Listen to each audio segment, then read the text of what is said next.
49 tahanan menghabiskan 567 hari. Menggunakan sendok untuk menggali terowongan 80 meter. Memindahkan tanah sebanyak 55 ton dan berhasil lari dari penjara. Film hari ini diambil dari kejadian asli. Cerita dimulai. Ini hari ketiga mereka masuk penjara.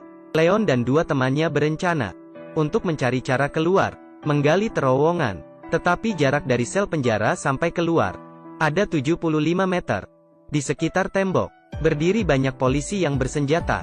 Bukan hanya begitu, kata Leon, terowongan yang begitu panjang, setidaknya memerlukan tanah sekitar 60 ton.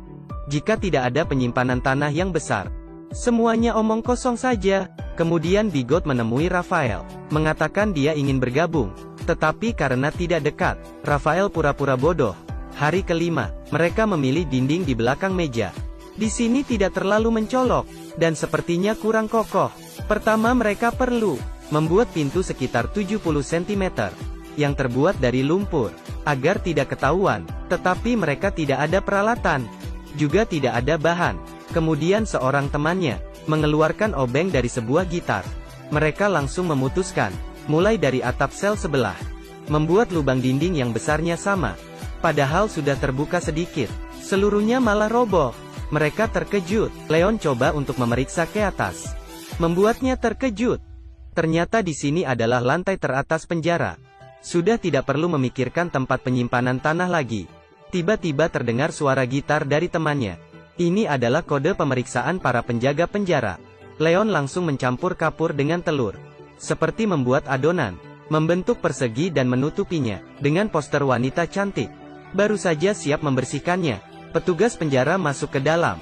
Kemudian mereka membuat lumpur untuk menutup lubang. Hari ke-34, rencana penggalian terowongan dimulai. Dikarenakan tempatnya terbatas, mereka hanya bisa gantian menggali. Kemudian orang yang berbeda memindahkan tanahnya ke atap kamar sebelah.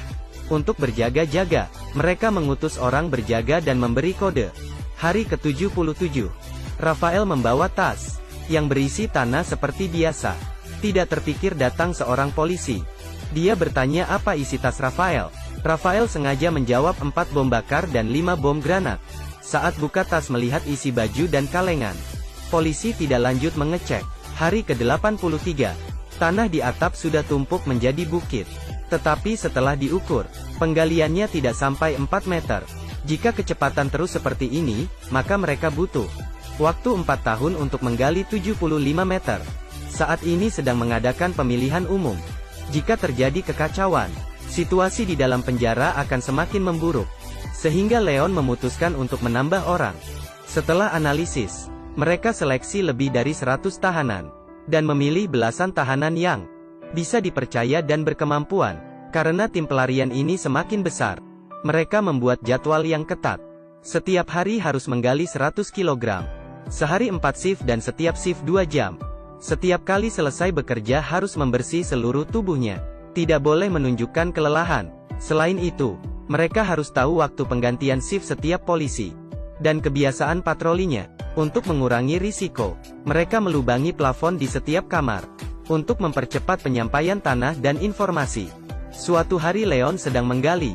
Raphael memanggil dia, tetapi tidak ada balasan. Dia merangkak masuk. Leon sudah jatuh pingsan.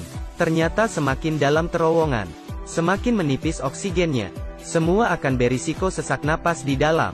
Raphael meminta segulung kantong plastik dengan pengacaranya, dan mendapat alat dari tahanan tua yang bertugas memperbaiki mesin, dengan syarat membawa dia lari setelah semua selesai. Sejak ada ventilasi, penggalian berlangsung lancar.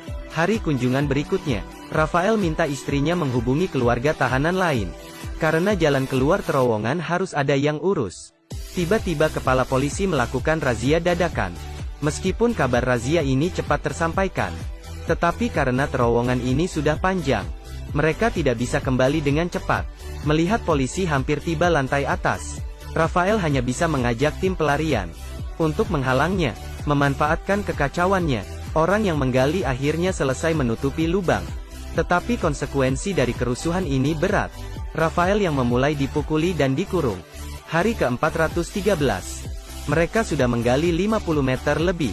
Belum sempat senang, Raphael, Leon, dan Jerman 3 orang ini masuk koran karena hukuman mati mereka.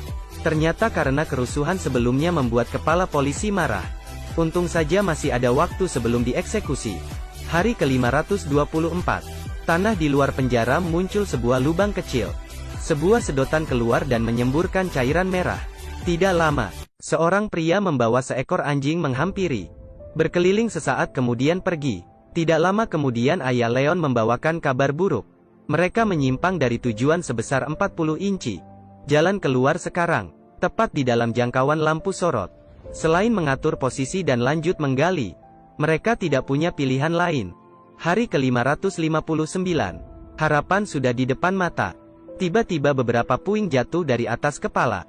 Semua menghentikan pekerjaan mereka. Kemudian muncul goncangan yang kuat. Sudah mau gempa. Mereka bergegas kembali. Di malam hari Leon pergi memeriksa terowongan. Untung saja tidak runtuh. Tetapi ini pasti tidak tahan gempa kedua. Mereka langsung memutuskan untuk lari minggu depan. Setelah dapat kabar, keluarga mereka yang di luar penjara bantu menyiapkan paspor dan uang tunai untuk pelarian. Tanggal 29 Januari tahun 1990, 50 tahanan berpartisipasi dalam pelarian ini. Mereka menonton televisi setelah makan seperti biasa. Saat 2 orang polisi berganti shift, mereka pergi satu-satu. Kebetulan acara televisi hari ini sangat menarik. Tidak ada satupun penjaga yang menyadari. Mereka berkumpul di depan terowongan dengan cepat dan merangkak masuk satu persatu. George inisiatif melakukan pengecekan daftar nama dan penutupan. Rafael memimpin semua orang pelan-pelan merangkak. Tiba di jalan keluar menunggu penjemputan. Dan mereka bertemu di terowongan. Di bawah cahaya yang samar. Menjadi jalan harapan untuk mendapat kebebasan. Dan orang yang menjemput di luar sudah menemukan jalan keluar terowongan. Dengan jatuhnya tanah, akhirnya membuka semua jalan. Tidak sempat berpikir banyak, Rafael memanjat ke atas. Orang yang di luar berkata, ada bas merah yang terletak di atas jembatan seberang. Dia akan menunggu selama 5 menit. Teman tahanan bergiliran memanjat ke atas dan bersembunyi di dekat tembok. Karena hanya di sini adalah zona aman dari lampu sorot. Saat ini Bigot sadar bahwa semua orang menghilang dan tergesa-gesa ke sel, dan George sedang berencana masuk ke terowongan. Tetapi Bigot tidak ingin ikut melarikan diri, tetapi malah ingin melapor. Ternyata polisi penjara demi menyuruh Bigot menjadi mata-mata menangkap keluarganya. Keduanya berkelahi. Di sisi lain Leon melihat sudah tidak ada yang keluar dari lubang dan mulai berpindah ke bas. Saat ini Jerman menyadari bahwa George belum keluar, berencana pergi menjemputnya. Tetapi George yang di sel penjara sedang berusaha walaupun terluka.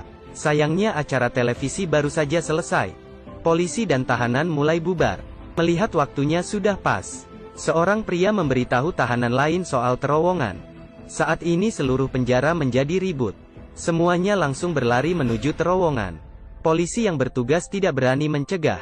Dan orang yang berada di bas belum tahu kejadian di dalam penjara.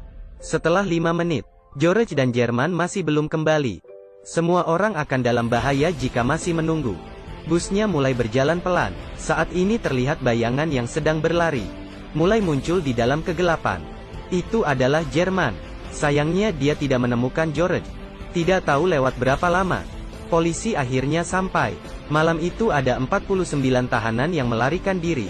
Ternyata, mereka bukan penjahat yang paling kejam, tetapi di bawah kediktatoran sekelompok pemberontak yang menganjurkan demokrasi dan kebebasan.